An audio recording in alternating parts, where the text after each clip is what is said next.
What's up guys, and welcome back to another episode of the Bundesliga career mode. This is episode number 27. We're starting today's stuff by changing the position of Josip Brekalo from centre forward to centre attacking mid.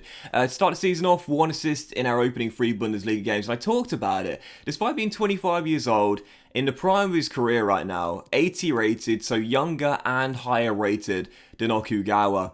I've still got Okugawa as my main playmaker in this team. Back-to-back assist titles. He was our top scorer in Season 1 as well. Mainly because Kruger, of course, suffered the ACL midway through, so Okugawa kind of took over in this team. But I love the Japanese playmaker, man. He's fantastic. Brekalo as a bargain buy on a free transfer. We had a few of them this season. Could prove to be a great squad player, but to me, I want to keep Okugawa in the starting 11. He and Robin Hack. I know Wim has gone down to the bench now as Ludwig on the ball here, who should have found our leveler in the opening game against Mainz, has taken his position. But Okugawa and Hack, I talked about them as being two players that will stay with us for the long term. We rejected a bid from Milan in the summer as well. He always just seems to be involved in our attacks, and if he doesn't get the goals himself, often gets the assists or some kind of build-up play, you know, is around Okugawa in this team. I really enjoy using this guy. So yeah, opening game of today's episode, Mainz at the Schuko Arena, coming on the back of our draw at the Mestalla in the Europa League group opener, and 18 minutes to go, still trailing by a goal, on the verge of our second defeat at the Schuko Arena this season. Well, he kisses to the fans and taps the badge as well. Okugawa fires in our leveler, and with 6 minutes to go in a game I played really well, just didn't get the rub of the green.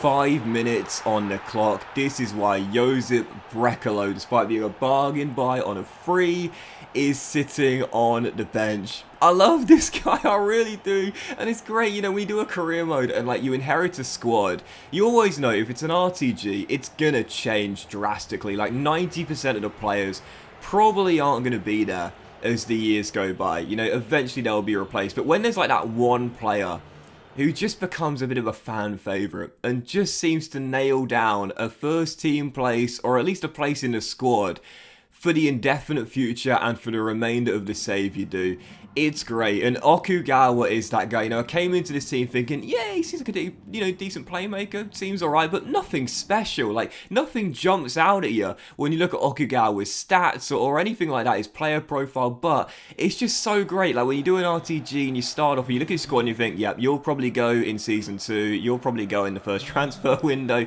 you might survive if your potential gets met, but when there's just like that one player who just ends up becoming a bit of a star, it's fantastic. And Okugawa is that guy. His 2 goals in that game, so he just turned the game on its head and returned to winning ways there against Mainz. So back-to-back wins in the Bundesliga and a brilliant start. 4 wins in our opening 5 games in the league, and only 1 defeat so far, coming against Bayer Leverkusen. Arminia Bielefeld off to a great start. The question is, how long can we keep it going? Following game away, Union Berlin. So far, every away day in the Bundesliga, we've got a victory so far. Now away from home once again, and we take the lead 20 minutes in. Robin Hack makes it 1-0. Brilliant finish. I love how I missed the first chance with him trying to bend it in, but the second attempt, right in the top corner. No chance there. 1-0, we're in front. Second goal of the season for Robin. And then just after the restart here, still leading by 1. Looking to get us 2 goals up. Wimmer comes down the right-hand side. Step overs around his man, rolls it through to Schaefer. Offloads to Jamie Llewellyn. And goodness gracious me, this guy, I think, has a chance to win the Golden Boot this year, and I'll tell you why. Last season, second highest scorer in the league, behind one name who I'm sure you've heard of, Robert Lewandowski. But where is the Polish striker this year? You might have noticed it in the very last episode. I didn't talk about it, but he's at Valencia now. Yeah, we faced him in the last episode at the Mestalla. He's moved on from Bayern to Valencia. What a weird timeline this is. So, Llewellyn knows now, with the Polish great out of the league, this could be his season. He scores goals 4 and 5 for the campaign already, to go alongside Hack's first in the second goal of the season, 21 minutes in. Dominated possession in this game, was in full control from first minute to last. A brace for Llewellyn and the assist for Robin's goal as well. 3-0 away at Union Berlin. 3 straight victories in away days in the Bundesliga this year. and 5 wins in our opening 6 games in the league. We are on fire to start the campaign off. If we'd avoided defeat to Leverkusen as well in match day 3, what a beginning this would have been. Undefeated, but we've had that one loss. It put our feet back on the ground. It showed we're not where we want to be just yet, but we are really now starting to feel ourselves. And 22 minutes into our third game of today's episode, Rosenborg, first European game at the Okugawa Arena, taking on the Scandinavian side here for our first home game under the lights in the Europa League. Looking forward to this one, and I thought, with no disrespect to Rosenborg and Dundalk, these were the 2 weaker teams in the group, and we should be targeting wins against them home and away to qualify alongside Valencia. And in the first half, Rosenborg had a lot of the ball, but didn't really do anything with it. Kolo Muani had 3 chances. He missed a target with 1, had another one saved, and then had the ball in the back of the net disallowed for offside. He scored in Mestalla, had the ball in the back of the net tonight, but it did not count. It was still 0-0. I've been the better team in this game. I didn't have that many chances, but when I was coming forward, I thought for sure at some point I would break the deadlock. But with 6 minutes to go, we were still deadlocked at 0-0 until we found a winner right towards the end with virtually our final shot of the game. Jonas Hoffmann in on a free from Borussia Mönchengladbach. I can talk about that veteran experience, that European experience on Hoffmann. What's that saying I often say? If you just got your first goal for your new club, make it a memorable one. How about a game winner in our first ever home European game? Ben in from range. Hoffmann gives us the win, and I tell you what, there was relief at the full-time whistle. I love how my expression there did not change despite the fist bump. That's exactly how I felt. Relief. Look at the possession Rosenborg had in this game. 61% of it. They played such a slow tempo game, and those aren't my games, man. Like, I'm the first to admit it. I'm a bit of a pace merchant. You know, I'm the first to admit it. I'm not going to try and deny it. You see the highlights. You see the gameplay. You know most of my goals come on the counter. You know I love playing with pace. So those sort of games are really tricky for me. When I don't have much of the ball, you know, of course I can still come on the counter once I win it, get the ball up really quickly to the other end. But sometimes it's just so hard to do that when your players feel stuck in the mud like that one. I had to find a winner through a different way. A bent-in effort from range from Hoffmann gives us the win. And you would have seen the group there, 2 games in, 2 games in, 4 points on the board.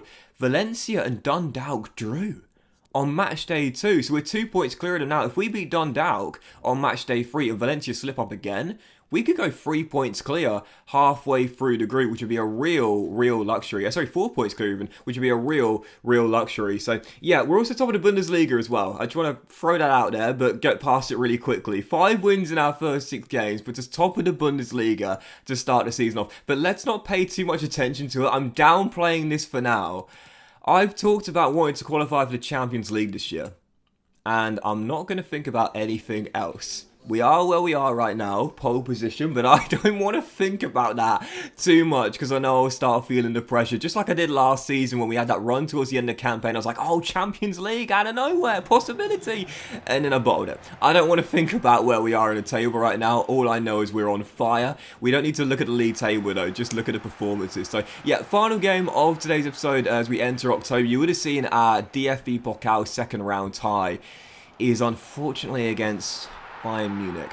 So I was hoping for a cup run this season and our best of the series so far. Don't think it's going to happen now. We're taking on the side who are, let's be honest here, the most dominant side in Germany for well over a decade now. But the fourth and final game of today's episode, Hertha Berlin, taking on the lads from the Olympiastadion here, back in the Bundesliga after their relegation in Season 1, here at the Schuko Arena. Started the game off, scoring practically right from kickoff. Jamie Llewellyn heading in his 6th goal of the season already. Man's on fire, but Lucas Toussaint would level it for Hertha Berlin soon afterwards. 18 minutes in, it's 1-1, and we're back on level terms. We were the stronger team heading into the game. Tough start for Hertha Berlin this season back in the Bundesliga. We had the better chances in the first half as well. We're leading by 1 and then got back in front after 2 starts to level up. Robin Hack's 3rd goal of the season. Great start for our inside forward. Restores our lead. There's something so cool about inside forwards that bend the ball into the far corner. I can't really put my finger on why, but aesthetically it looks really cool. But this is just one of those games again, like the Rosenborg clash in midweek, where we were getting dominated in terms of possession, but we were getting good chances on the counter.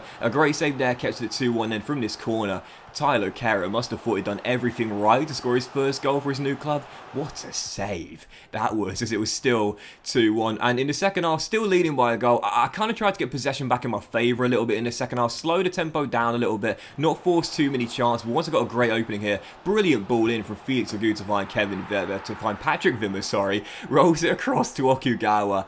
And our Japanese playmaker does it once again. The 2 goals against Meister got us the winner in the first game of today's episode, and the 3rd goal to the dagger in this one to go alongside Robin Hack and Jamie Llewellyn's goals. 3-1 over Hertha Berlin. No losses in our last 6 games. Dominated possession in the second half. Really flipped the script after being struggling in the first half possession-wise. But a big 3-1 victory means in our first 7 games in the Bundesliga, we're on fire, we've won 6, we've only slipped up once, and we're top of the table by a point. But there's a long way to go, and I'm not trying to get too far ahead of myself. But that will end today's episode of the Bundesliga career, guys. Big thank you for watching. Really hope you have enjoyed. If you haven't, drop a like. Most of you all have a fantastic day, and I'll see you for the next episode of the Bundesliga career. But let's lower our expectations a little bit now, shall we? Let's keep it calm very soon.